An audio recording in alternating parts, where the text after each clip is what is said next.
In wilds beyond, they speak your name with reverence and regret. For long and tame are savage souls, yet you the challenge met. Under palest watch, you taught we changed, base instincts were redeemed. A world you gave to bug and beast, as they had never dreamed.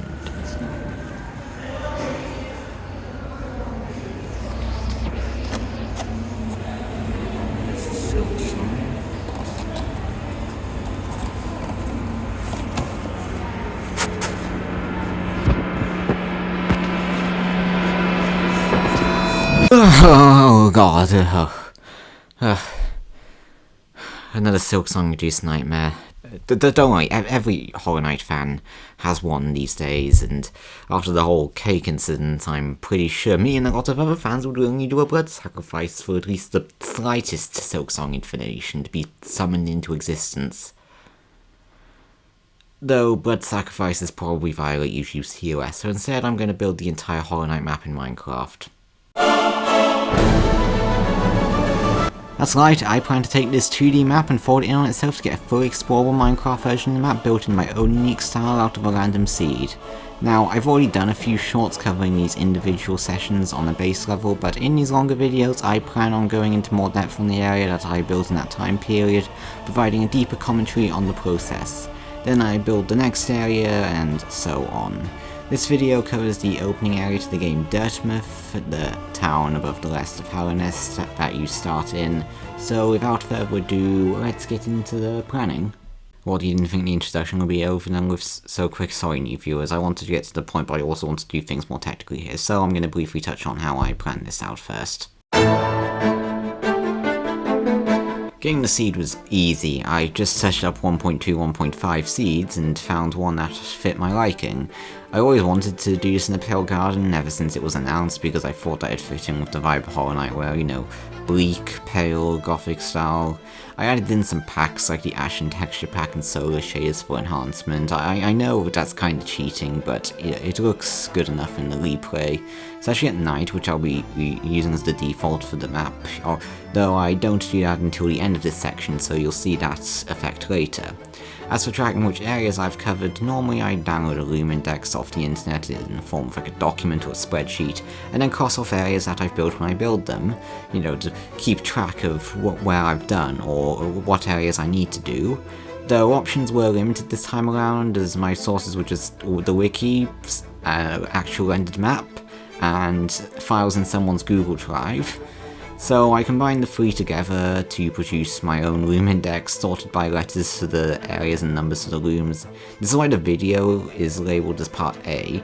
If you want the quick rundown of my organisation for videos, here's the Kickstarter map, and here's the area IDs that I've assigned them to, roughly based on how I remember progressing the areas in my first playthrough. If it looks like this was made on PowerPoint, that's because it was. I arranged the map with labels for Dirtmouth and King's Pass, with the Grim Troops tent being a later task, and now it's just a case of building absolutely everything. Yay. I thought the best place to start was the big door separating King's Pass from Dirtmouth. According to the wiki lore, this used to be a massive bridge connecting the upper parts of Hallownest. I'll eventually watch the complete lore of Hollow Knight videos to inform the project, but for now, I started on said broken bridge, clearing out a space in the Pale Garden and building up some large stone pillars. They looked a bit too clean at first, but once Axiom tools got involved, the collapse of the slope a bit, things kinda looked a bit more destroyed. Oh yeah, I'm using Axiom for this project, so I have access to tools like stacking and cloning, which makes replicating it to the other side way easier than it would be otherwise. Glad I don't build in Bedrock anymore. But yeah, you can see me using the Axiom tools that you get access to in builder mode to make it look a bit more, there we go, slopey and ruined, destroyed. My god, I'm running out of things to call this. Anyways, I opted for a 13 to 15 block diameter circle for the door on top of the bridge, and about a 7 block thickness in case I decide to add the actual door later. And it will take a hefty amount of commands to pull it off, but I'll think about it eventually. I also carved out the rest of the doorway to mold it into the mountain a little bit better than it would have been Clearing out the space of the rest of the cavern, the rest of the area was kind of laid out perfectly by the caves. At least once I was able to carve everything out, which I'm doing right there. It's harder to commentate based on an actual script. But there was a bunch of large caves below this part, and my plan was to, on the left-hand side, build the door from the outside cavern, which would lead to the underside the night falls into the game, and the right side area is the cave where the ground breaks. So the next order of business was to connect those caves up and backtrack through the entirety of King's Pass, in the game and in the actual build. And it's very easy when the cave you need is right underneath the cave you're building out of. Sorry, new viewers again, but this is how I work. Literally no planning until gameplay recording and world creation. Aside from the chaos, I added in some side caves to the main part, like the Geo hole, which you can't see here, but I made it with a block of raw copper, since it gave off the aesthetic of that assorted bits of rocks and stuff. And I made a custom noise parrot out of deep slate cobblestone and pale moss, the cobblestone being replaced with Skulk in the lifeblood part of the cave, which I built here. And I have to say, this is my favourite part of the build. Maybe I'm biased because of the code writing, but I'm looking forward to the greater lifeblood sections.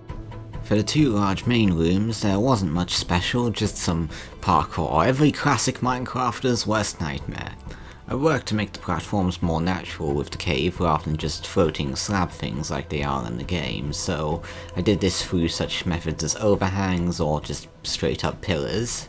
And then I painted it with my palette, which I think looks really good when you actually think about it more. I touched up some of the pillars to add a bit more glue into them before painting them with the palette. I also pasted in the lore tablet from earlier. Did I mention the lore tablets?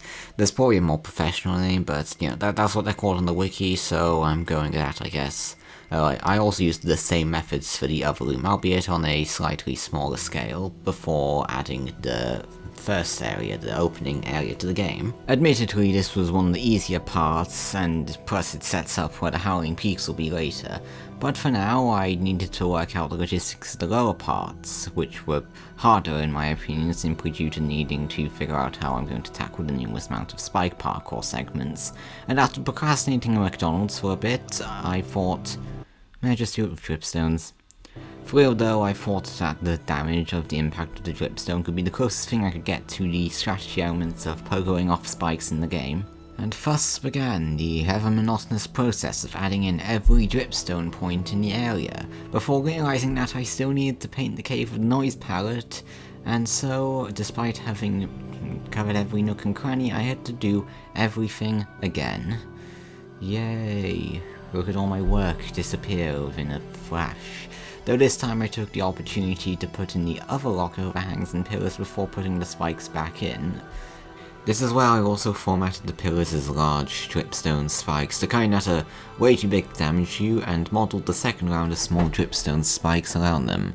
I made sure to incorporate the appropriate lighting around it. Have I mentioned lighting yet? I just have regular torches for now. Honestly, lighting doesn't seem to be the biggest concern in a game where everything is mostly dark rooms, especially when you get to Deepnest, where it's literally just darkness. Anyways, that's that area done. I built the barrier to separate them before moving on to the area where you get the Fury of the Fallen badge. And I'm gonna be honest, I'm running out of things here to say that aren't just about spikes. In a way, this game is about spikes. Although I do like what I did at the statues, the large dripstone shell with eyes looks a lot like the charm in question. There was also another secret area I missed which I built here, but honestly, we all know what you came to this video for. The game's centerpiece, Dirtmouth, the fading town. I'm gonna put some Dirtmouth in your eye. Let's just get to building. First things first, I built a path from the ruins of the bridge to where I wanted the town to be. My goal was to encapsulate the main features of the town in a sort of town center, mainly the buildings from the map and the well outside. The gate going into the town would lay out a design for the fence that surrounds the town with a block of iron to act as the emblem in the bars. I also implemented a command block as an area title marker rather than my usual method of sign, so I thought of changing its action bar title so it's a little less intrusive to the player when they go in and out of the town several times. I originally wanted to put the well in the centre of the village, but I felt like it would be more appropriate if it was outside because of where it is in the game.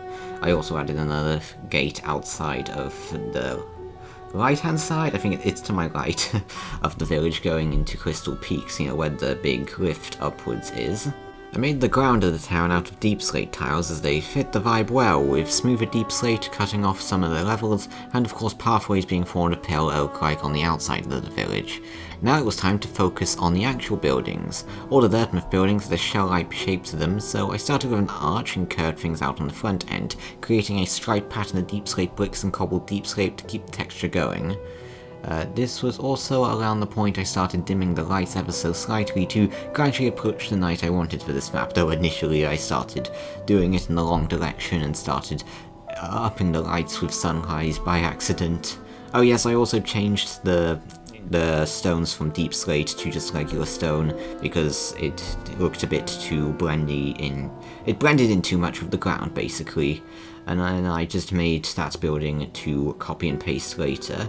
Some of the buildings will be merged into others, like with Zelda's shop, which I just built then, to be a bit bigger, but for now, other buildings are just going to be the exact same. Moving to the other side of the town centre, I fixed the time of day and worked on the stag station entrance. I won't go into interior design hard until the Crossroads station, since that's when stations will have to start having their links established, but this served well as the larger building at the centre of the town, such as it is in the game.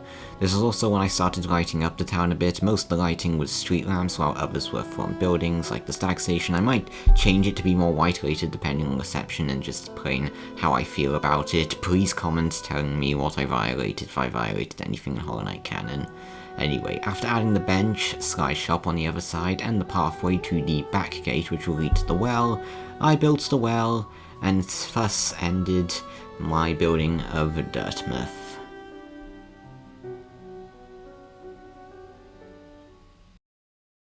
Okay, so this is the part of the video where the creator finishes the area on a massive grand cinematic to tense music, but I couldn't find any dramatic versions of the Hollow Knight soundtrack, nor lo-fi ones which I felt comfortable with, so instead I'm going to be using lo-fi remixes by Relyea Lo-Fi Music, since he put in the description that he'll never copyright it, it'll only be from the master holder. Fingers crossed I don't get copyrighted, check his stuff out, it's in the description. Enjoy.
And here's Dirtmouth in its full Minecraft glory. I made a few changes like the lamppost, but again, I always come back here later to improve.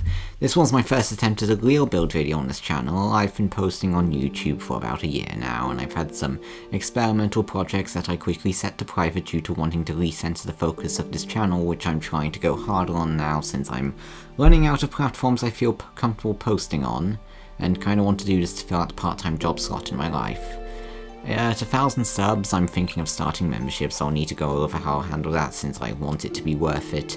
Anyways, the next few videos will be the shorts, which will start again. It'll be detailing the process for the next area, the Crossroads, on Saturdays and Sundays on YouTube's Shorts and Sky Talk. which is Blue Sky's TikTok feed. Follow me on there if you like seeing my shorts next to a few events. And I'll see you next time in both short and long form content, since I commentate in both. Man, I really suck at doing outros.